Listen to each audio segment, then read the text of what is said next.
Hey friends, Sam Haymart for Test Driven TV. Today I'm test driving the 2016 Nissan Titan XD with a Cummins turbo diesel. Now I have test driven this truck before, a few brief little test drives. We have some other videos and you can find the links for those down below in the information section. But this is a drive where I'm doing a little bit of highway, a little bit of off-road, and a little bit of a towing exercise. So getting sort of a nice broad brush type of impression of driving today just before these go on the market. So let's get to it.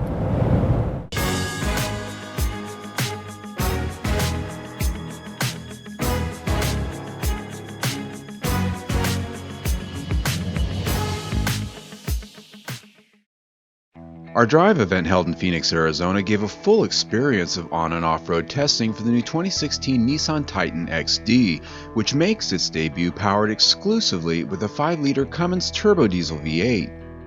A gas V8 powered Titan XD and a lighter-duty Nissan Titan pickup with both a gas V6 and V8 will be introduced later in 2016. But for now, it's all about this new diesel, and that engine produces 310 horsepower and 555 pound-feet of torque through an Aisin 6-speed automatic transmission. This really puts it between the Ram 1500 EcoDiesel's 420 pound-feet of torque and the diesels found in the 3/4-ton trucks from the Big Three, which all live in the upper 800 to 900 pound-foot range. So I am going to punch this thing and accelerate onto the highway here. There we go.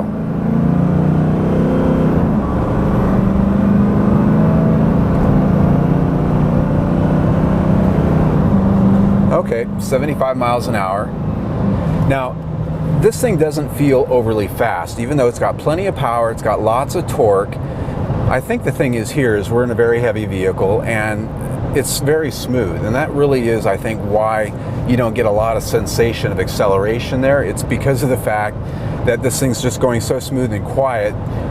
As you saw, we just went from 0 up to 75 there in a matter of not very long. So that's really been the takeaway here so far, and in my previous drives in this truck, is that this engine is very quiet, it's very torquey, it's got a nice fat power band, and this transmission, all of it rolls together very smoothly, and so you don't get a lot of jerking when it shifts, and so it's a pretty refined powertrain. Most diesels are today, but they've done a nice job making this one pretty tame in how it feels. The chassis of the Nissan Titan XD is a step up from what will be the base grade Nissan Titan pickups, with a heavier frame, suspension, and running gear. Its front suspension, for instance, is derived from the NV 2500 and 3500 series commercial vans. It also has a beefed up rear section for gooseneck and fifth wheel towing capability direct from the factory, but while toughness and capability were key, refinement was a goal with things like hydraulic cab mounts and generous helpings of sound deadening materials to damp out that diesel engine. Riding down the highway, this is actually very quiet inside. As you can tell, you're not getting any diesel noise here. The only noise that I'm hearing right now is a little bit of road noise, but it's very well muffled. I am getting a little bit of wind noise here around the windows over here on the side, and it might just be this truck. I have driven 2 other trucks here today during the course of this exercise. I don't recall hearing the wind noise there, and these are pre-production trucks, so I always like to point that out because sometimes they aren't quite up to snuff. But that said, outside of the wind noise that I'm getting on this truck, it's up to snuff. This has a very solid ride. The chassis, the suspension tuning on this, it's got a nice refinement level. It feels just as solid as the Toyota Tundra that I drove recently, and I praise that truck up one side and down the other because of its level of chassis refinement that, quite honestly, you don't always get in pickup trucks. So I'm pretty happy here.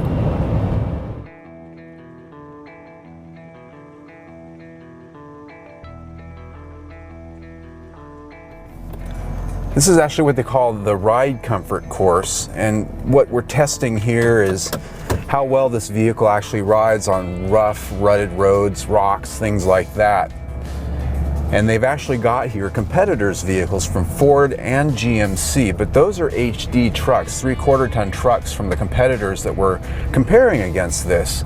And I've driven those out here on this course already, and so what I really sort of took away from the competitors is those are 3/4-ton trucks, so they ride very rough, they're very stiff. So this, by comparison, not quite being a 3/4-ton truck, Well, obviously it feels a little bit more softly sprung. I'm not getting any rattling in the suspension or shuddering, any kickback in the steering over some of these ruts and these rocks. And traction too, even though this isn't muddy, we've got some sand and rocks and some areas to sort of sink into here. And it just takes a little bit of throttle tip in to just power through it. Whew. Right now going over some rocks, getting bumped around a little bit. But it's not really bucking me around that much the way the HD trucks did. So I guess really to compare this to that, it definitely rides softer. It definitely has a more comfortable ride than the 3/4 ton trucks that we have from GMC and Ford.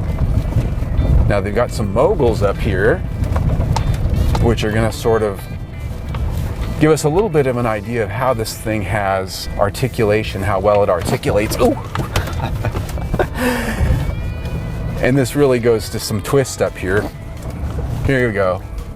You got the right wheel going up, going down, now the left. And I didn't really feel a sensation that that rear wheel was coming off the ground, but it definitely lost a lot of weight coming off of that.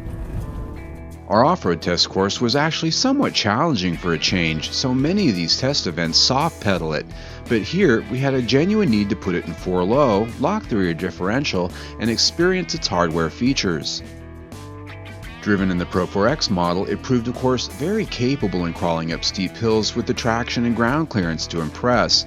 I particularly like the throttle mapping, which softens response to your pedal inputs in 4-low to make it easier to smoothly crawl over rougher terrain. And this is really where the torque of the diesel engine really comes through, enabling you to virtually idle through this stuff without having to throttle the thing much at all. But alas, life in a truck really isn't all about off-roading, it's sometimes really about work.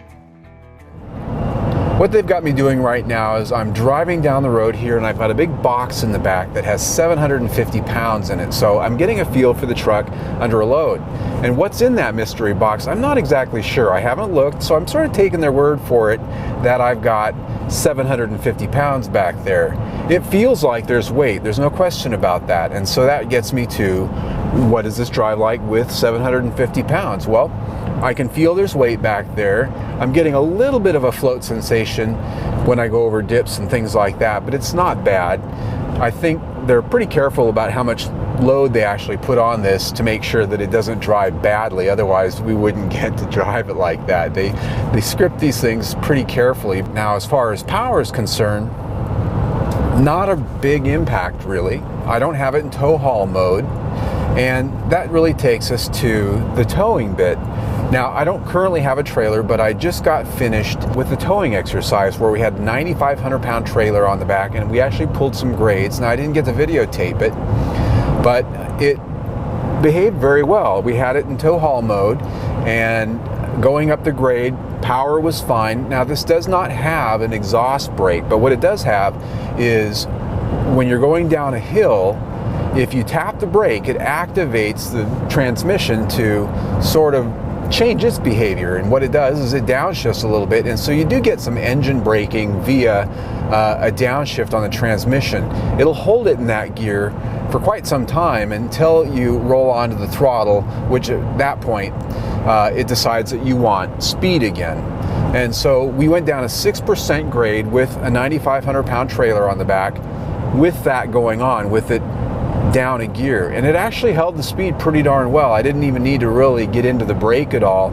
It maintained the speed, so that was pretty impressive. I know there's a lot of folks out there that like to have an exhaust brake, but I didn't really think that it was a too bad thing that it wasn't there.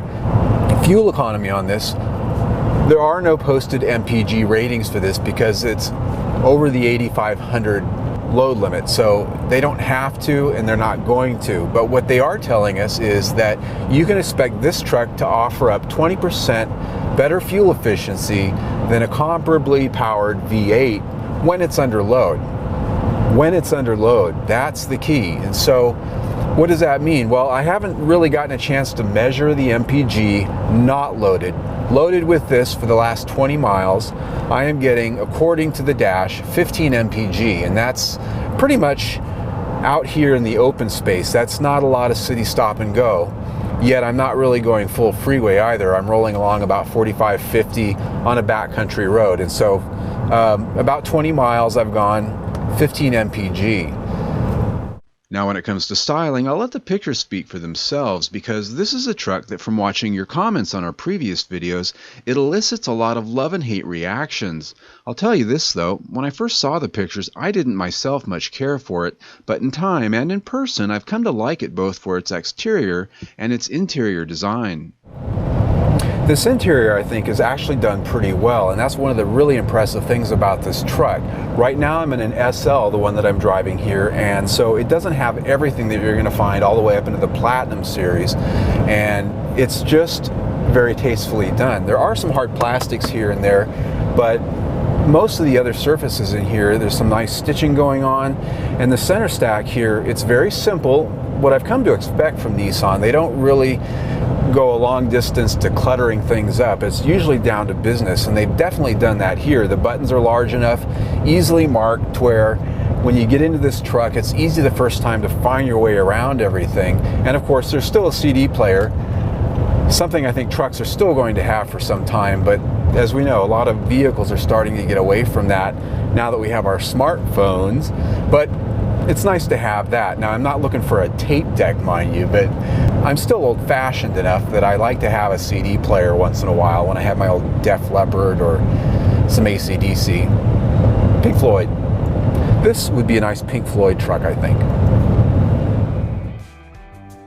Regardless of your opinions on style or even what music goes with it, the 2016 Nissan Titan is without question something different in the truck market. It goes on sale in just a couple of weeks from the published date of our video, and that's just in time for Christmas. Pricing will start around $40,000 for the base grade S and range up into the $60,000s for a fully decked Platinum Reserve. At launch, the XD comes only in a crew cab configuration, but offers both 2- and 4-wheel drive, and most importantly, it'll offer a 6.5-foot bed. Well, there you have it, my second brief test drive of the Nissan Titan XD. At least this time I got a nice broad mix of a lot of different driving styles and situations, and what I found is I really do like this truck. In fact, I like it so much, I'm going to put it on my I'd buy list for 2015. It will be on sale this year, so it qualifies to be there, but I like it because it has something that none of the other trucks on the market offer as far as the total package. This has a solid feeling that I found in the Toyota Tundra recently that is above and beyond what some of the domestics offer, I think. But it offers that without having to go all the way up into a 3/4 or 1-ton truck. And it, of course, offers this level of diesel power, again, not having to step up into those much more expensive and larger trucks. And so I like that, and that's exactly what they wanted to do with this truck. They wanted to build this into a space where there aren't very many competitors. The Ram EcoDiesel, very nice truck, but a lot less power, a lot less capability.